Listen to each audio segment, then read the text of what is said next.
bersiaran pada hari ini dengan tajuk yang lain pula, tajuk yang lebih panas daripada minggu lepas. Baik. Memang okey lah. Okay. Jadi hari ini saya memilih tajuk Wahabi.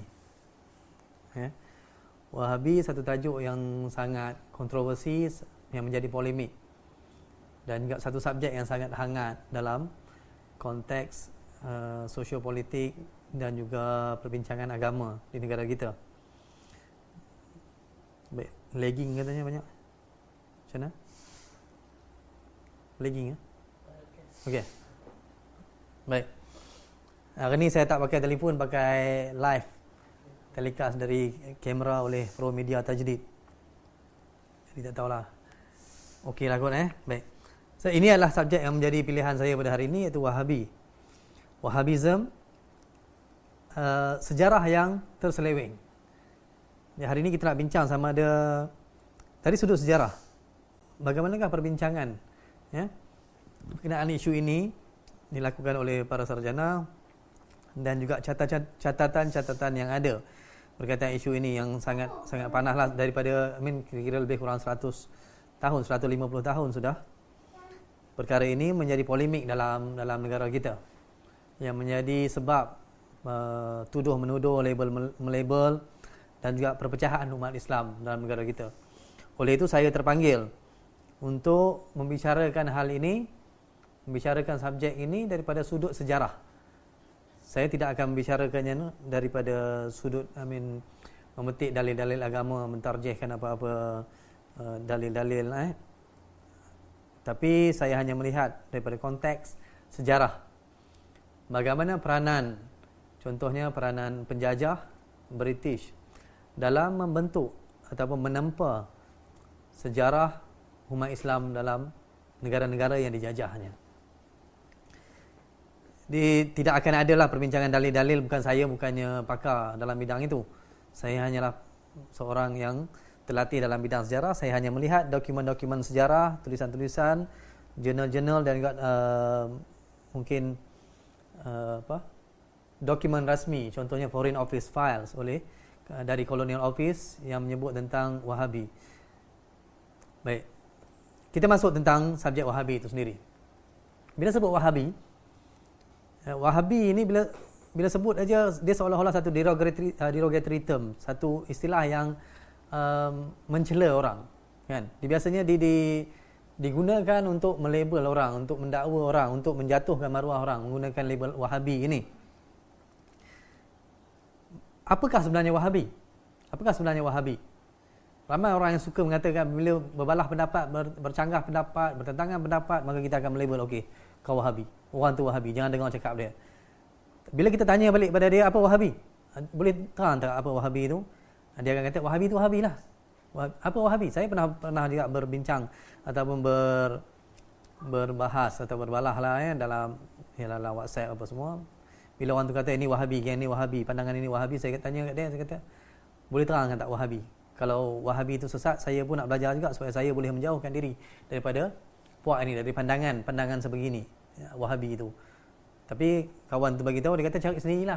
Saya kata ringkaskan apa itu Wahabi. Dia kata panjang ceritanya. Saya kata ringkaskan supaya saya boleh belajar dan kawan-kawan lain boleh belajar. Akhirnya senyap begitu, dia marah pada saya. Kan? Jadi dari segi istilahnya, Wahabi ini dinisbahkan kepada Syekh Muhammad bin Abdul Wahab dari Hijaz. Dari Hijaz itu dari semenanjung tanah Arab, Jazirah lah.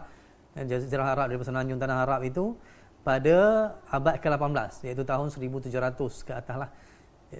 Beliau lahir pada tahun 1703 Masehi. Hari ini 2020 Masehi.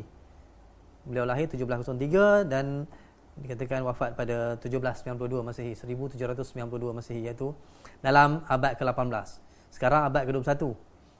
Lebih kurang 300 tahun dah cerita ni. Kelahiran dan kematian Syekh Muhammad bin Abdul Wahab. Siapa beliau? Beliau adalah seorang reformis agama pada zamannya. Apabila kita melihat atau menilai sejarah, kita perlu faham konteks zaman itu.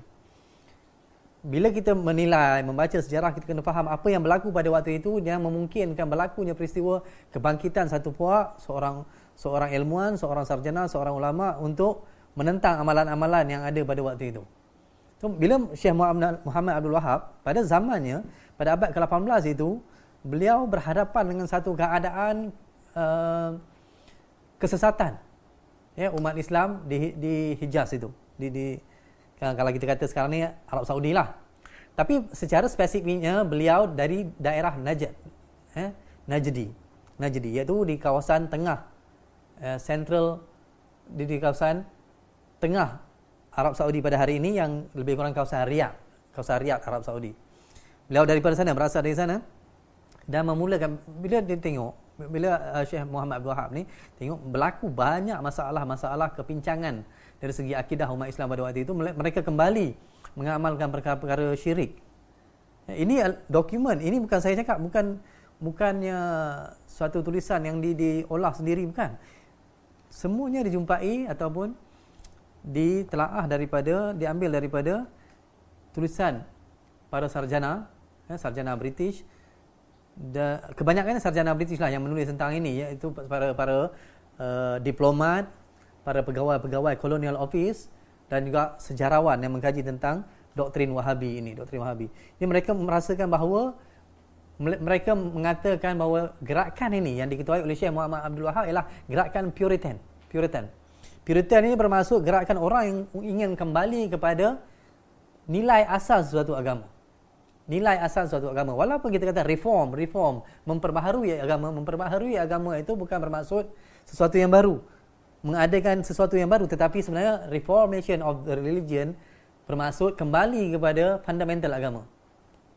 Jadi mereka ini reformis yang kembali kepada fundamental agama, ya, iaitu menyeru untuk kembali kepada sumber yang paling autentik dalam urusan agama ini, iaitu Al-Quran dan hadis. Yang ketiga itu banyak perkara-perkara, contohnya mereka meminta pertolongan kepada kubur-kubur wali, keramat-keramat, ya. Kemudian adalah kembali mengamalkan, menenung nasib. Kembali, ini yang disebutkan dalam dokumen-dokumen. Jadi Syekh Muhammad Abdul Wahab terpanggil untuk mengubah nasib, bukan mengubah amalan agama orang Arab di sana pada waktu itu. Dan beliau pun menggerakkan satu usaha, dan memang pada waktunya beliau agak keras, ya. Beliau agak keras untuk menentang amalan-amalan agama ini kerana beliau menerima tentangan yang keras juga. Jadi tentangan yang beliau terima keras, dan beliau juga perlu mengubah masyarakat itu dengan kekerasan. Maksudnya kalau ada makam-makam ke atau keramat ke apa, dia kena pergi runtuhkan.